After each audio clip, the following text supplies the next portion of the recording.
আজি বৰ বিবৰ্ণ যেন লাগিছে এই বসন্তৰ আবেলিটো। বৰ নিতাল নিস্তব্ধ হৈ আছে তেওঁৰ গাঁৱৰ বিহুতলী। তেওঁ নাই, তেওঁ নাই। অথচ প্ৰতিবাৰৰ দৰেই কিদৰে যে লহপহকৈ ফুলি উঠিছে চাৰিওফালে ফুলবোৰ। পাহৰণিৰ গৰ্ভৰে মোক ঠেলি দি তেওঁ কি পালে বা নাপালে মই নাজানো।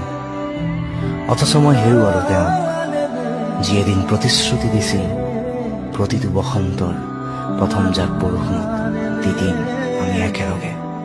আৰু আজি তেওঁৱেই নাই মোৰ কাষত। আজি বৰ বিবৰ্ণ যেন লাগিছে এই বসন্তৰ আবেলিটো।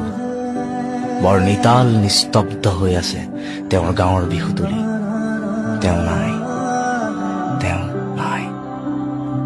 অথচ প্ৰতিবাৰৰ দৰেই কিদৰে যে লহপহকৈ ফুলি উঠিছে চাৰিওফালে ফুলবোৰ। পাহৰণিৰ গৰ্ভৰে মোক ঠেলি দি